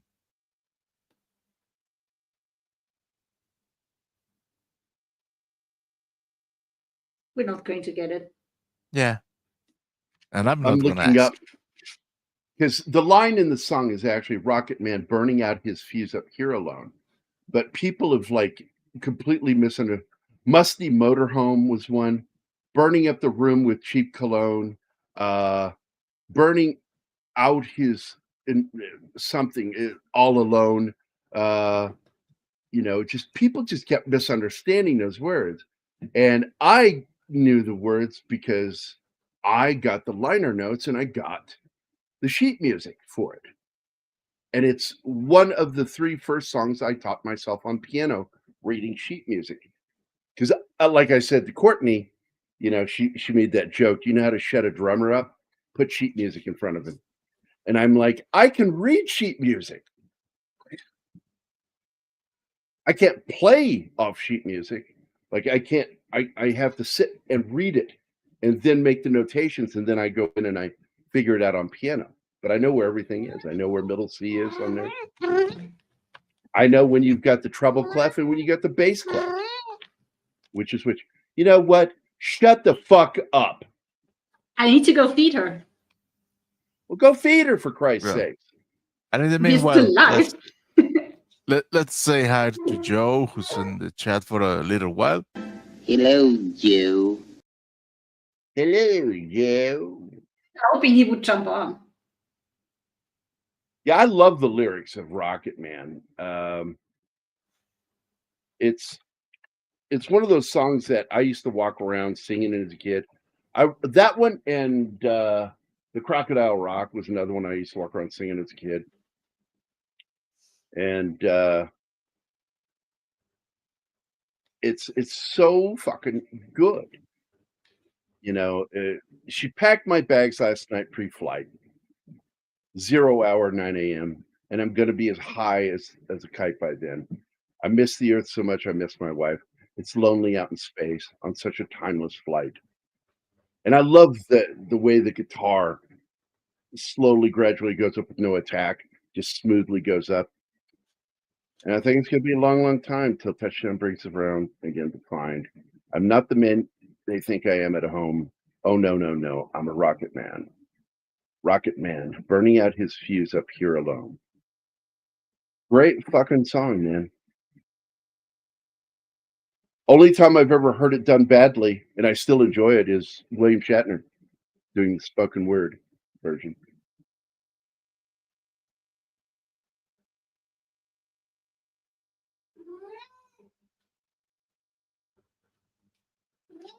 All right, that's it.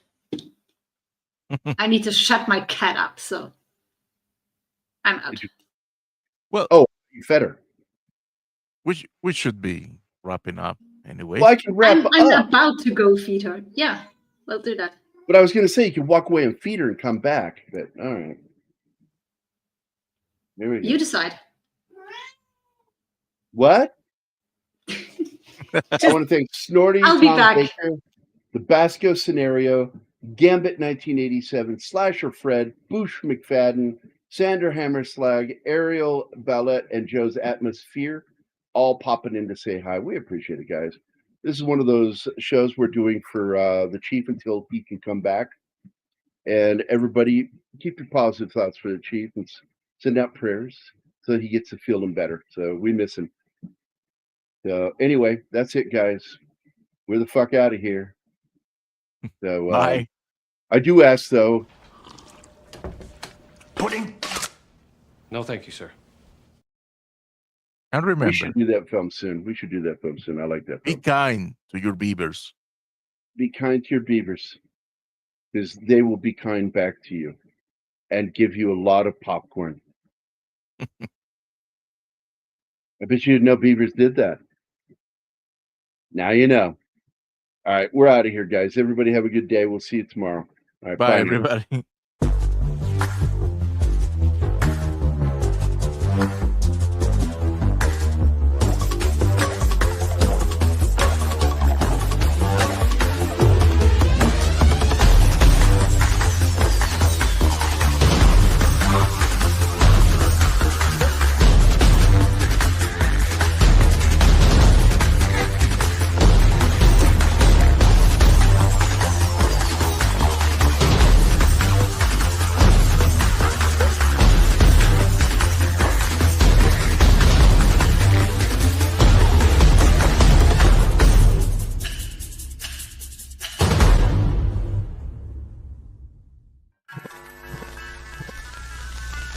遥更